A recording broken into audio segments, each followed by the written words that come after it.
We gather today happy, lifted,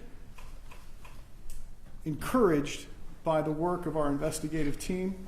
I want to thank our investigators and all who have supported us throughout the time that it's taken for us to get to this day, where we have worked very hard to present allegations against the city of Akron, its police department, its mayor, its chief, the 8 officers who shot and killed Jayland, as well as their supervisors.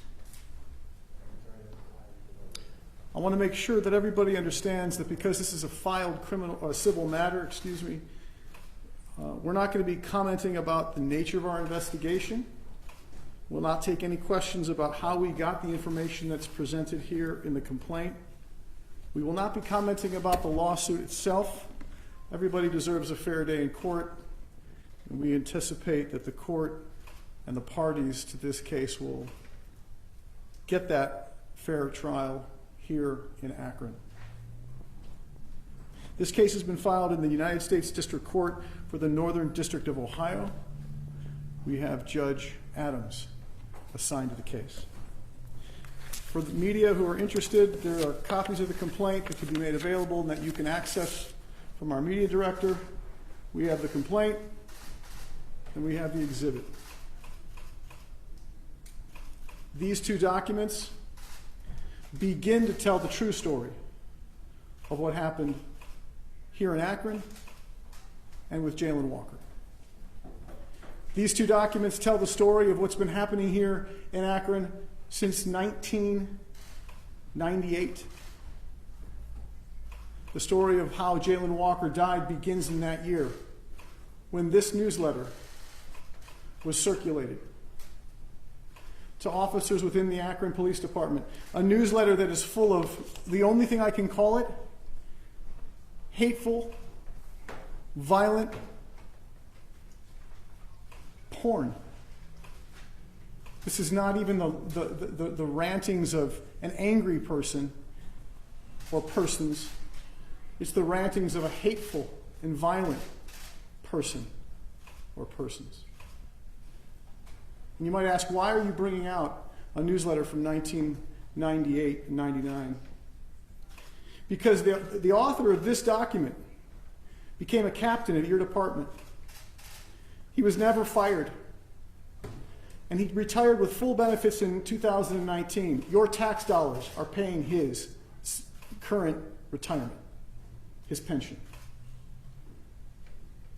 I'm showing you this document today because, and you will see it throughout this case, because this same document, full of hateful, unbelievably violent scenes, was read and reviewed by officers who are currently employed, one of whom is the union chief, the head of the union. He's a detective. Received this document and commented about it during the internal affairs investigation that it created. And at the time, he didn't find anything offensive about it. He said it was taken out of context. I defy any rational human being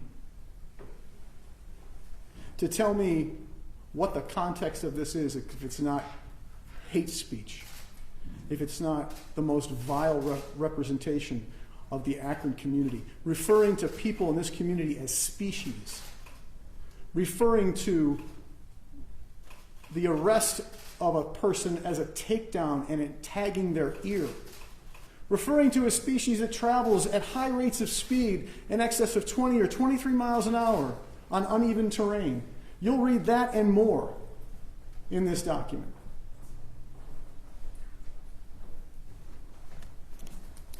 When I learned this document existed, I couldn't believe it. I had to see it from my own eyes. And so we are presenting it to the world. We want everyone to read what we have provided to you, and it will speak for itself. This document, the lawsuit, will also speak for itself today. We're not going to comment about the allegations except that they are written and we believe them all to be true.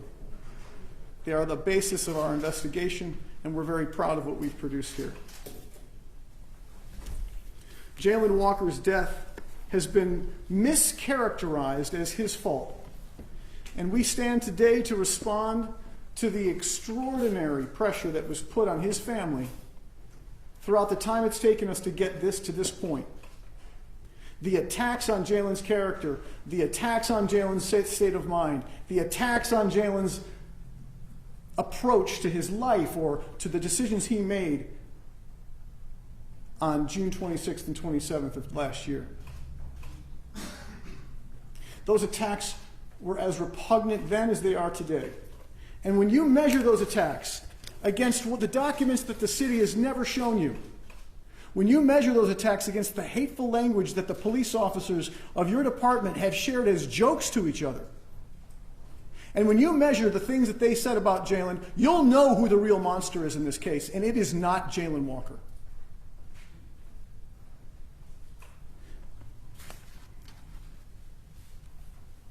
I stand against hate. I wake up every morning early and I think about Jayland and his family and how they've been ruined by hate. I work with this team every single day because they stand against hate. This lawsuit is way bigger than Jayland Walker. This lawsuit is a document that speaks for the I don't know how many people that have been arrested and mercilessly treated by your city police department. This document stands for them too, because this has been a systemic failure. Policing in Akron has been an abomination of policing.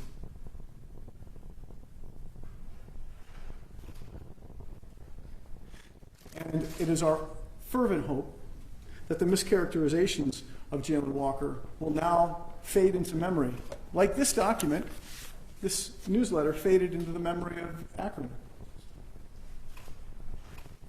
It's our hope that the attacks on Jayland are now seen for what they really were, and what this entire charade of an investigation by the state into Jayland Walker's death has been, but a cover-up and a protection for the officers involved.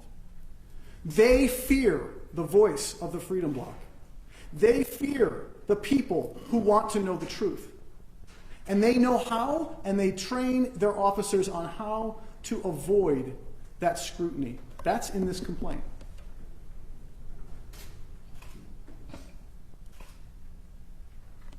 And so, my tone, though stern, is still uplifted. My heart feels good today, but heavy. I never imagined I'd be here, speaking on behalf of this family and about to expose one of the most corrupt police departments I've ever seen.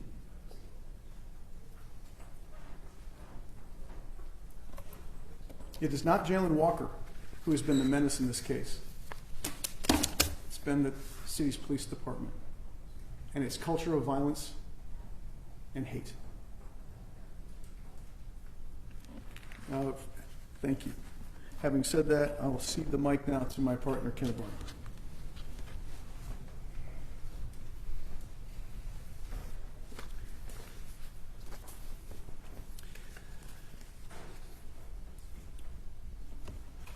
This has truly been a very challenging day.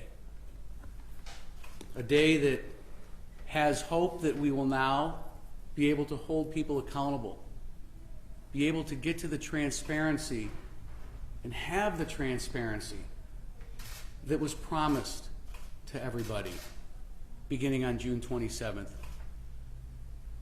of last year. Our complaint sets out facts that we are well aware of.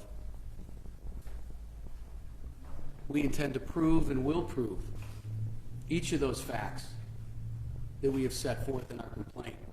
We have not just said them to say them, but we have said them because they are true. One of the other things, though, we want to make sure everybody is aware of is that we filed another document today.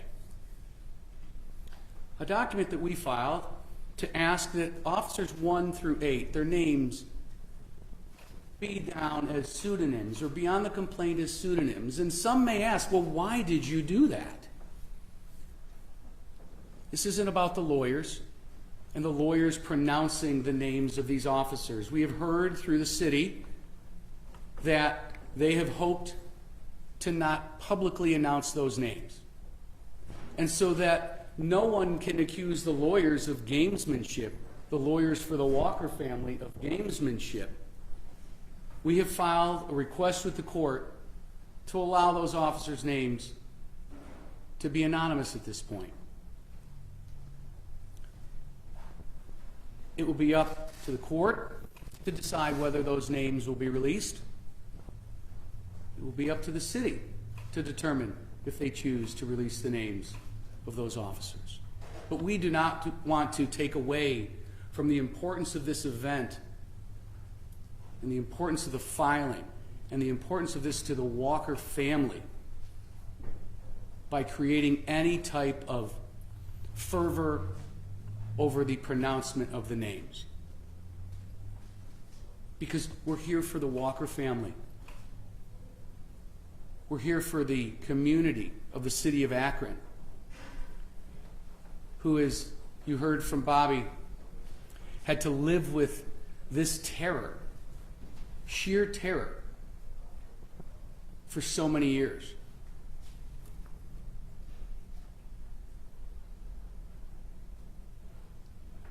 Jayland was a wonderful young man, and never once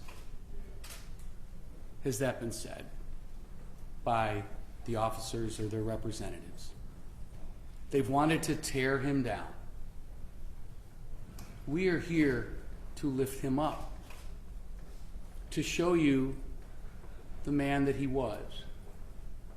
And we are also here to reveal what the city really is. And our complaint sets that out. And Exhibit 1 to the complaint sets that out. Accountability starts today with the filing of the lawsuit. Transparency starts today with the filing of the lawsuit. Getting to the facts starts today with the filing of the lawsuit. What has been shared with everyone so far has been filtered. The facts have been filtered. We are going to now be able to take the filter off and get to the real facts. And we will all learn that Jayland should not have died on June 27th. There was no reason for him to die on June 27th. We will honor his legacy every day that we move forward in this case. Everything we do will serve to honor his legacy. We appreciate the courage that Pam and Jada have shown, that Pastor Robert has shown throughout these most trying times. We are now here to start the journey to justice. Thank you. We'll now hear from Paige White.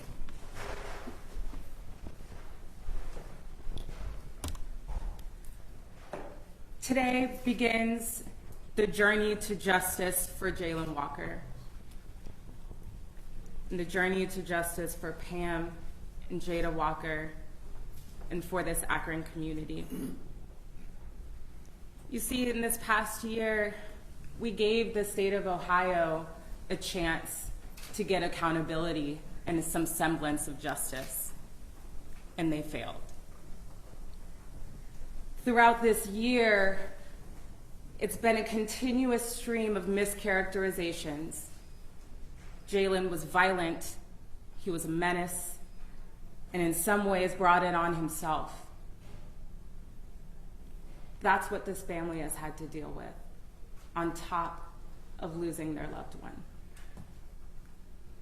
But today, the Walker family reclaims the narrative, and they're able to tell the story of Jayland and what happened to him almost a year ago. And see, through this lawsuit, this newsletter demonstrates what Black and brown people have known since the inception of this country, which is that the racist foundations that breed police departments like this are breed officers who put 90 bullets towards a single human. This newsletter talks about the community members as though they are animals. And one of the first things I said in this lawsuit was, we don't treat dogs that way.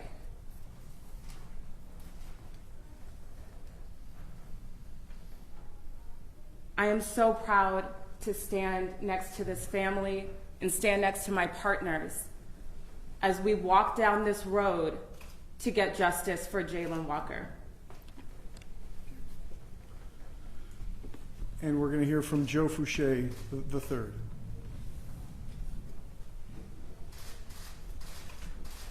Good afternoon. I'm going to keep this brief. I believe my partner said everything that needs to be said, and out of respect to the case, I just want to bring everybody's attention today. The Department of Justice released the investigation for the George Floyd case and the Minneapolis Police Department, and this is the Friday before Juneteenth, which is supposed to be a celebration, and we just want to take note of the hallowed ground we stand on and what today means for this case. Thank you.